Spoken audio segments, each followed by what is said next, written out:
अस्सलाम वालेकुम वीवर्स। आज हम अपने इस वीडियो में क्लास जमात 10वीं के तमाम सबक मुकम्मल कर चुके हैं। तो आज हम इस वीडियो में ख़त नवीसी तहरीरी सरगर्मियाँ देखने जा रहे हैं, जिसमें नंबर 1 है ख़त नवीसी।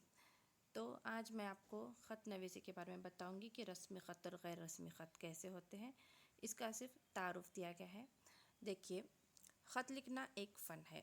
ख़त में अपने ख़यालात व एहसासात को मुख्तसर और जामे अंदाज में तहरीर किया जाता है।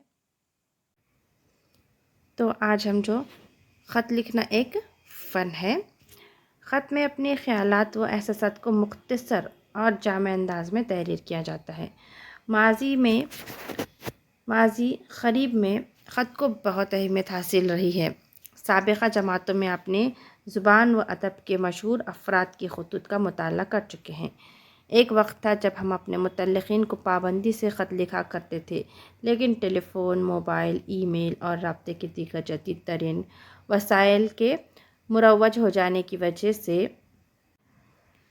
ख़ुतूत का लिखना कम होता जा रहा है। लेकिन ख़त के ज़रिए तबादले ख़यालात में कमी आ जाने के बावजूद इसकी अहमियत व अफादियत से इनकार नहीं किया जा सकता। तो देखिए, यहाँ पर ख़त की दो किस्में हैं।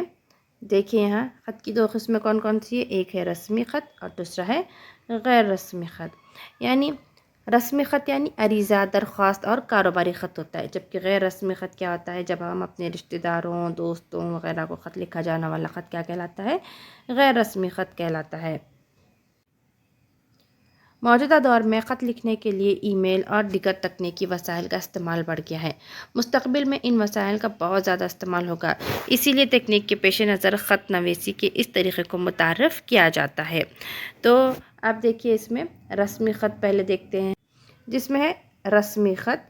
यहाँ पर तारीख़ डालना है, मकतूब अलैया का नाम, अहदा और राब्ते का पता। राब्ते का पता, अलख़ाब, मकसद कि किस लिए ख़त लिखा जा रहा है और जिसे ख़त लिखा जा रहा है उसका पता डालना है। ख़त का मज़मून, तमहीद, मौज़ू का मुख्तसर बयान और तजवीज़। उसके बाद नीचे लास्ट में जो है मकतूब निगार के दस्तख़त, नाम और पता। इसी तरह यहाँ पर गैर रस्मी ख़त में भी वही है कि तारीख़ डालना है, अलख़ाब व आदाब, फिर अहवाल का इज़हार, खैरियत पुरसी, आपसी मामलात का इजहार, रिश्ते और ताल्लुक़ के लिहाज से जुमले और इख्तितामी का कलमात। यानी हम यहाँ अपने किसी रिश्तेदार को ख़त लिख रहे हैं तो उनकी हम खैर आफ़ियत पूछेंगे, अहवाल का इजहार होगा, आपसी मामलात के बारे में बातचीत होगी, रिश्ते और ताल्लुक़ के लिहाज से जुमले होंगे और इख्तितामी कलमात होंगे, और मकतूब निगार के दस्तख़त और नामो पता होगा। तो जांच के नुकात: 5 नंबरात पर मुश्तमिल इस तहरीरी सरगर्मी की क़द्र पैमाई के लिए ख़त का खाका, मकसद, अलख़ाब, नफ्स, मज़मून और पेशकश के मद्देनज़र नंबरात दिए जाएँ। नफ्स मज़मून पर ख़ास तवज्जो दी जाए। यानी यहाँ पर ये जो आपको ख़त पूछा जाता है वो 5 नंबर के लिए पूछा जाता है आपके इम्तिहान में।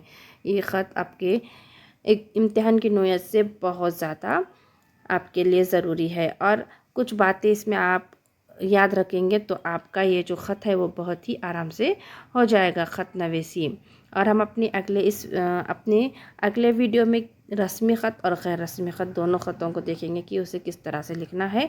ये इसमें सिर्फ आपको इसका तारुफ बताया गया है। तो हमारे चैनल को सब्सक्राइब करें, वीडियो को शेयर और लाइक करें।